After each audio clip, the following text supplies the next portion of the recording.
የተዘራ የማሾና የማሽላ ሰብል እርሻ ነው። ይህ እንደምታዩት ብዙ ነው። በዛ በኩል አረንጓዴ ፓርቱ እንደምታዩት ያው ዛፉ ምኑም ዝናብ ጠፍቶ ስለነበር እያወጣ ነው። ይሄ ሸክላ መሬት የመሰለው ያው ገና በመብቀል ላይ ስላለ ገና ጀርሚኔሽን ወይም ደግሞ ብቅለት ስቴጅ ላይ ነው ያለው። ይሄ አካባቢ ገና ጀርሚኔት እያደረገ ነው።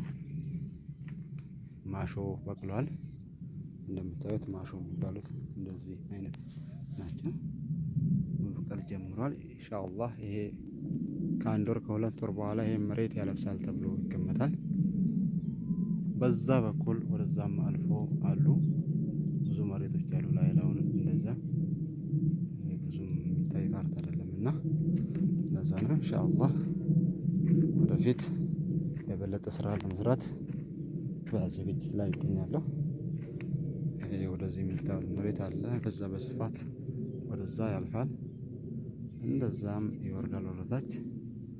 ይሄ ያው ገና በዘር የተሸፈነ ነው። ገና ሰብሉ በማደግ ላይ አይደለም። መጀመሪያ እንደነገርኳችሁ በዚህ በኩል ደግሞ የእርከን ስራዎች አሉ። እንደዚህ የምታያቸው ውሃ ቢመጣ የመሬት መሸርሸር ቢያጋልጥ የሚከላከሉ ስቴጅ ናቸው፣ ወይም ደግሞ መከላከያ ናቸው።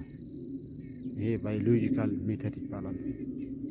ባዮሎጂካል ሜጀር ይባላል። ምክንያቱም ኢሮዥን ወይም ደግሞ የመሬት መሸርሸርን ይከላከላል ማለት ነው።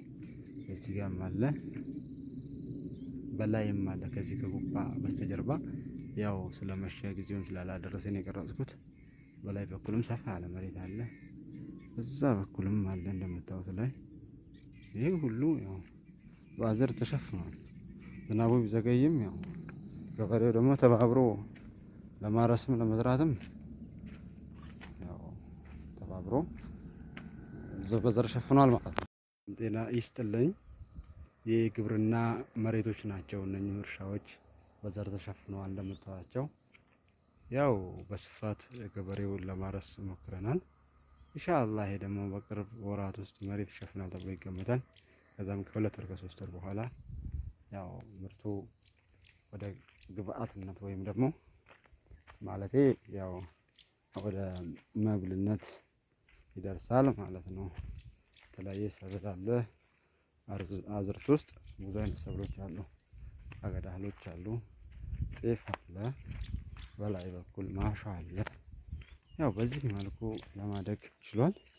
ያው ወደፊትም ደግሞ የበለጠ ስራዎችን ይዘን እስከምንገናኝ ድረስ ዛሬ በግብርና ስራዎችና ውጤቶች ላይ ተሰማርቼ የሰራሁትንና ያየሁትን ነገር ላካፍላችሁ በማለት ነው።